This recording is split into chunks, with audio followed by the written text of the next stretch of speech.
दोस्तों, आप सभी ने यह अक्सर सुना ही होगा कि मनुष्य को उसके अच्छे बुरे कर्मों का फल भोगना ही पड़ता है। लेकिन आज की इस वीडियो में जानेंगे कि क्या माँ बाप के अच्छे और बुरे कर्मों का फल पुत्र को भोगना पड़ता है। तो नमस्ते दोस्तों, हमारे बोधि मिरेकल यूट्यूब चैनल में एक बार फिर से आप सभी का दिल से स्वागत है। तो दोस्तों, जैसे औलाद अच्छा या बुरा कर्म करती है तो उसे उनके माता पिता को भोगना पड़ता है, ठीक उसी प्रकार माता पिता के अच्छे और बुरे कर्मों का फल उनकी औलाद को मिलता है और उन्हें भोगना पड़ता है। तो दोस्तों, आज की वीडियो बहुत ही महत्वपूर्ण और ज्ञानवर्धक होने वाली है, तो कृपया वीडियो में अंत तक जरूर बने रहे। तो चलिए कहानी को शुरू करते हैं। एक समय की बात है, एक महान तपस्वी अपने आश्रम में रहता था। एक दिन उसकी पत्नी ने पूछा, स्वामी, क्या माता पिता के अच्छे और बुरे कर्मों का फल उनकी संतान को भोगना पड़ता है? तभी महात्मा ने कहा, हे देवी, माता पिता के अच्छे और बुरे कर्मों का फल उनकी संतान को अवश्य ही भोगना पड़ता है। आज मैं आपको एक प्राचीन कथा सुनाता हूं, जिसे सुनने के बाद आपको पता चल जाएगा कि कैसे माता पिता के अच्छे और बुरे कर्मों का फल उनकी औलाद को मिलता है और उन्हें भोगना पड़ता है। फिर महात्मा ने कथा को सुनाना आरंभ करते हैं और कहते हैं, हे देवी, प्राचीन समय की बात है। एक गांव में एक गरीब आदमी रहता था। वह बहुत ही गरीब था। किसी तरह से मेहनत मजदूरी करके अपने घर का पालन पोषण करता था। उसे मजदूरी में दिन भर काम करने के बाद 50 रुपए मिलते थे। उसमें से वह रुपए रोजाना दान करता था और उसी रुपए में अपने परिवार का पालन पोषण करता था। इस प्रकार कुछ समय बीतने के बाद उसके घर में एक लड़के का जन्म हुआ, जिसका नाम रामू रखा गया। उस गरीब आदमी के परिवार में अब कुल 3 सदस्य हो गए, दोनों पति पत्नी और एक लड़का। अब धीरे धीरे उनके पालन पोषण में उस आदमी को समस्या होने लगी, क्योंकि इधर दिन प्रतिदिन महंगाई बढ़ती जा रही थी। फिर महात्मा ने कहा, हे देवी, एक दिन की बात है। रामू ने अपने पिता से पूछा, पिताजी, आप रोजाना 50 रुपए कमाते हैं, जिसमें से आप वही रुपए रोज दान कर देते हैं, और 50 रुपए में हम अपना गुजारा कैसे कर पाएंगे? उस आदमी को चुपचाप देखकर उसकी पत्नी ने कहा, बेटा, ऐसी कोई बात नहीं है। तुम्हारे पिताजी रोज 50 रुपए कमाते हैं और यही रुपए दान कर देते हैं। ये तुम्हारे लिए ही दान करते हैं, दूसरों के लिए नहीं। लेकिन रामू इस बात को नहीं समझ पाया, क्योंकि वह रामू बहुत ही छोटा सा था। महात्मा ने कहा, हे देवी, इसी तरह से कुछ समय बीतता गया और उस गरीब आदमी का लड़का धीरे धीरे बड़ा होने लगा और उस लड़के की उम्र 7 वर्ष की हो गई। इधर एक दिन वह आदमी काम करके शाम के समय वापस अपने घर लौट रहा था। तभी रास्ते में एक काला भैंसा आया और आकर उस गरीब आदमी को मारने लगा। उस भैंस के मारने की वजह से उस आदमी की वहीं पर मृत्यु हो गई। जब उस आदमी की पत्नी और उसके लड़के रामू को पिता की मृत्यु की खबर मिली तो उनको बड़ा दुख हुआ। फिर एक दिन उस गरीब आदमी के लड़के ने अपनी माँ से पूछा कि माँ, हमारे पिताजी कहाँ चले गए हैं? उस गरीब आदमी की पत्नी ने कहा कि बेटा, तुम्हारे पिताजी हम सबको छोड़कर यमपुरी में यमराज के पास चले गए हैं। तब रामू ने कहा, जब पिताजी थे तो रोजाना 50 कमाते थे और वही रुपए की बचत करते थे। हमारा पालन पोषण उसी 2 भाग में करते और बाकी के 25 वह दान करते थे। अब हमारा पालन पोषण कैसे होगा? कैसे हमारा पेट भरेगा? फिर माँ ने अपने बेटे से कहा, बेटा, जिस घर में गरीबी होती है उसका कोई सहायक नहीं होता है। उससे सभी दूर भागने लगते हैं, सिवाय भगवान के, क्योंकि वही गरीबों के सहायक होते हैं। फिर रामू ने अपनी माँ से कहा कि माँ, ऐसा मत सोचो, मैं यमराज के पास जाऊंगा और अपने पिताजी को वापस लेकर आऊंगा। हमारी गरीबी देखकर यमराज को हमारे ऊपर अवश्य दया आ जाएगी और वह हमारे पिताजी को मेरे साथ अवश्य भेज देंगे। फिर महात्मा ने कहा, हे देवी, उस छोटे से बच्चे की बात पर उसकी माँ ने ध्यान नहीं दिया। फिर एक दिन की बात है, उस गरीब आदमी की पत्नी अपने रामू को घर पर अकेला छोड़कर गांव में काम करने के लिए चली गई और उधर जो उसका लड़का था, उसने मन में सोचा कि मैं यमराज के पास जाता हूं और अपने पिताजी को लेकर आता हूं। ऐसा सोचकर वह रामू अपने पिताजी को लाने के लिए अपने घर से चल देता है। उस लड़के को चलते चलते काफी समय बीत गया। फिर उसे थकान का अनुभव हुआ और वह एक बहुत ही विशाल आम के पेड़ को देखकर उसकी छाया में जाकर के बैठ गया। तभी उस आम के पेड़ ने मनुष्य की आवाज में कहा, कि बेटा तुम कौन हो और कहां जा रहे हो? मेरी छाया में आज तक तुम्हारे जैसा कोमल बालक नहीं आया है। फिर उस लड़के ने कहा कि मैं एक गरीब आदमी का बेटा हूं और अपने पिताजी को लाने के लिए यमराज के पास जा रहा हूं। उस आम के पेड़ ने जब उसकी यह बात सुनी तो उसने कहा कि बेटा तू मेरे लिए भी यमराज से एक प्रश्न पूछ कर आना कि मैं कई वर्षों से यहां पर लगा हुआ हूं, लेकिन मेरा एक भी पत्ता जमीन पर नीचे नहीं गिरता है और ना ही मेरी डालियां सूखती हैं। मैं कितने वर्षों तक और यहां पर खड़ा रहूंगा? मैंने अपने पूर्व जन्म में ऐसा कौन सा पाप किया था जिस कारण से मुझे इस योनि से मुक्ति नहीं मिल पा रही है? इसका कौन सा कारण है? तब उस लड़के ने कहा कि ठीक है, मैं यमराज से तुम्हारा यह प्रश्न जरूर पूछकर आऊंगा। महात्मा ने कहा, हे देवी।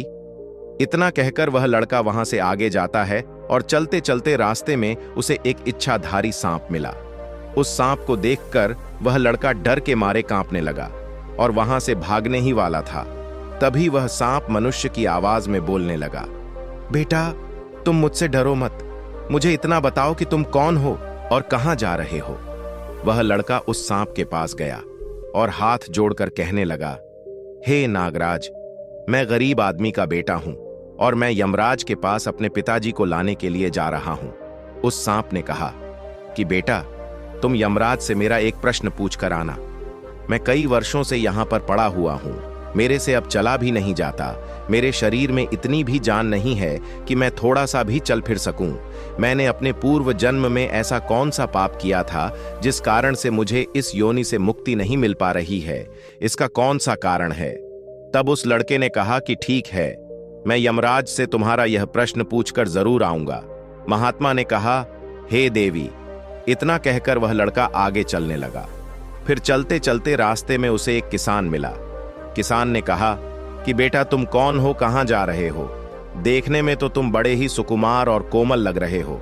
फिर उस लड़के ने कहा कि मैं एक गरीब आदमी का बेटा हूं और मैं यमराज के पास अपने पिताजी को लाने के लिए जा रहा हूं।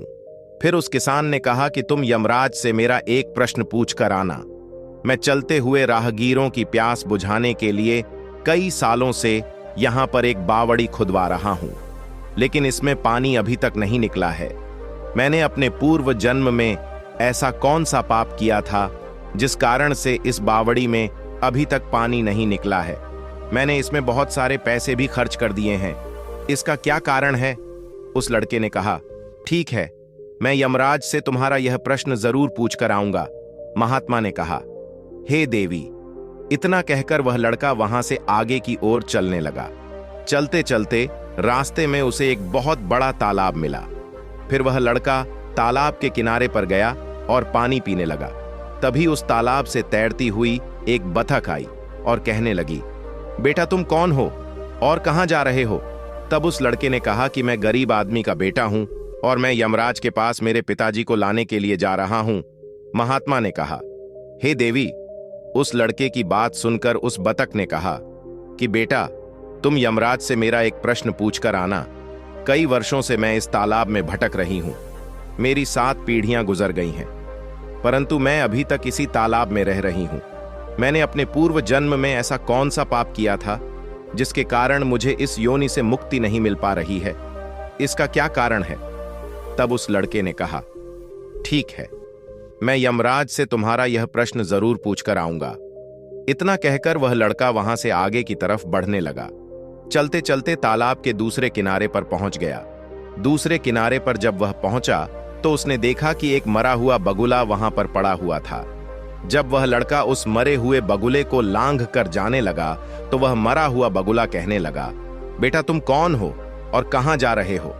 उस लड़के ने उसकी आवाज सुनकर कहा कि मैं एक गरीब आदमी का लड़का हूं और मैं यमराज के पास अपने पिताजी को लाने के लिए जा रहा हूं।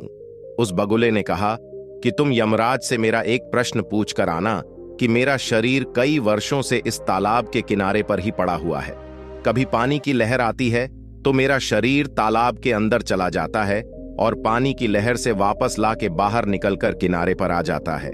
ना तो मेरा शरीर गलता है और ना ही सड़ता है। इतने सालों से जैसे का तैसा ही है। मैंने अपने पूर्व जन्म में ऐसा कौन सा पाप किया था जिसके कारण मुझे इस शरीर से मुक्ति नहीं मिल पा रही है और इसका क्या कारण है?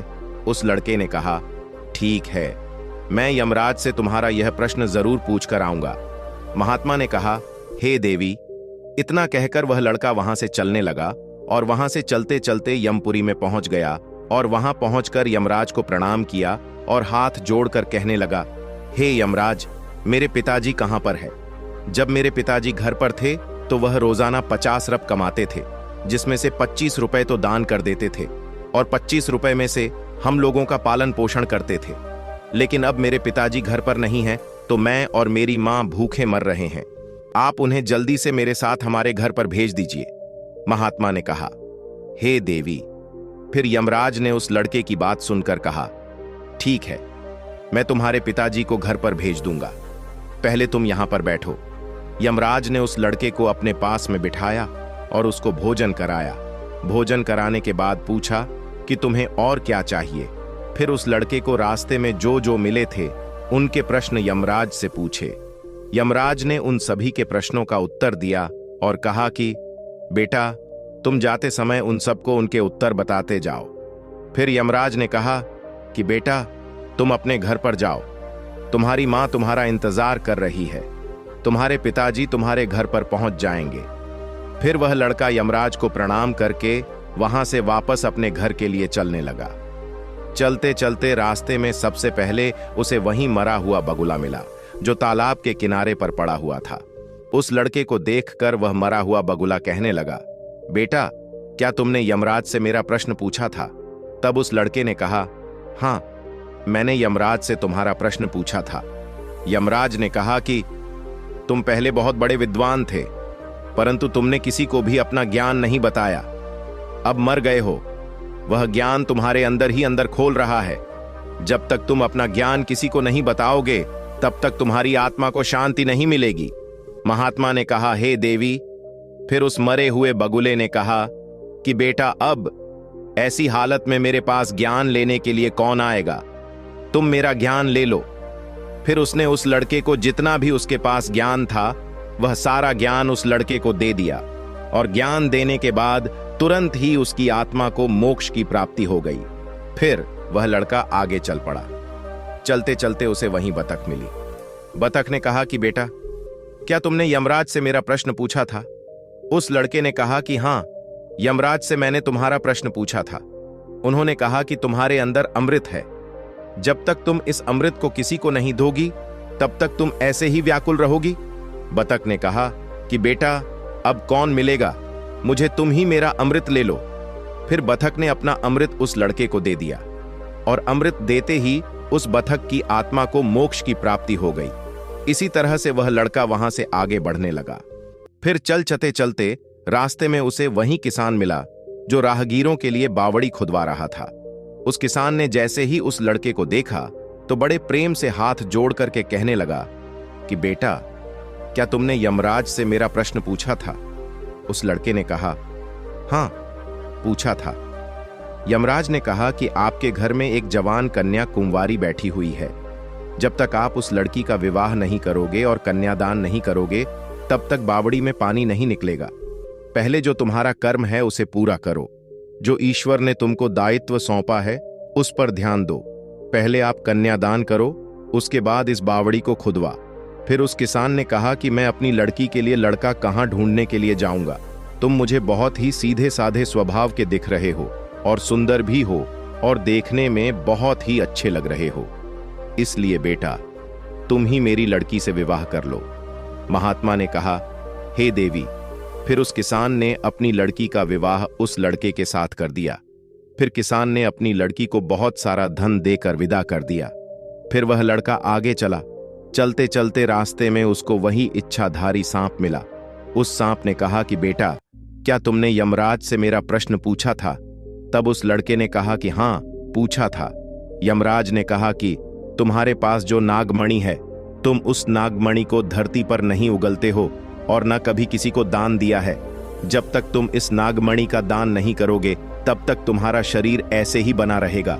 फिर उस सांप ने कहा कि बेटा, मैं यह नागमणि अब किसको दूं? इस नागमणि को तुम ही ले लो।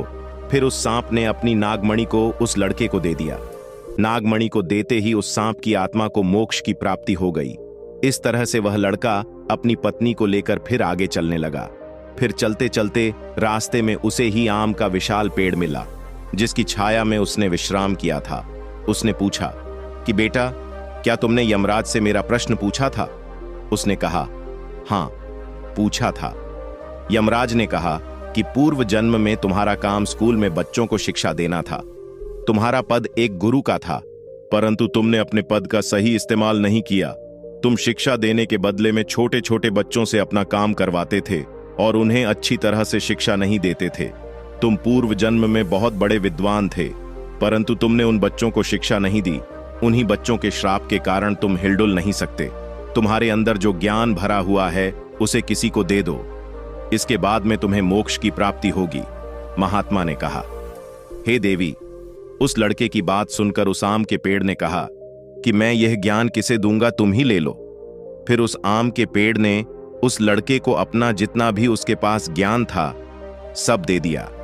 जैसे ही उस आम के पेड़ ने उस लड़के को अपना ज्ञान दिया तो उसकी भी आत्मा को शांति मिल गई और वह उस पेड़ की योनि से मुक्त हो वह लड़का अपनी पत्नी के साथ चलते चलते अपने घर पहुंच गया। जब वह लड़का अपने घर पर पहुंचा तो उस लड़के की मां उसको देखकर बड़ी खुश हुई और कहने लगी कि बेटा, तुम कहां पर चले गए थे और यह लड़की तुम्हारे साथ में कौन है? फिर उस लड़के ने जो भी उसके साथ घटनाएं घटी थीं वह सब कुछ अपनी मां को बता दिया।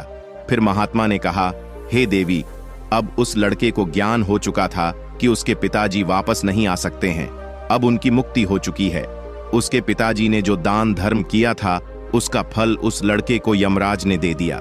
इस प्रकार से महात्मा ने अपनी पत्नी को बताया कि माता पिता के अच्छे और बुरे कर्मों का फल उनकी औलाद को कैसे प्राप्त होता है और पूर्व जन्म के कर्मों का फल व्यक्ति को कैसे मिलता है और उसके पिता द्वारा किए गए पाप और पुण्य कर्म भी उसके बच्चों को कैसे मिलते हैं।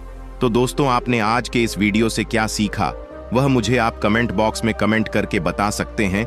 इसी के साथ में उम्मीद है कि आपको आज की वीडियो पसंद आई होगी। अगर पसंद आई हो तो इस वीडियो को एक लाइक करें और उस इंसान को शेयर करें जिससे यह कहानी सुनने की जरूरत है, और उसी के ठीक बाद हमारे चैनल बोधि मिरेकल को सब्सक्राइब करें। तो चलिए फिर मिलते हैं ऐसी एक और नई वीडियो में एक नए मैसेज के साथ। तब तक के लिए अपना और अपने माता पिता का और अपने घर परिवार वालों का ख्याल रखें। धन्यवाद और नमो बुद्धाय।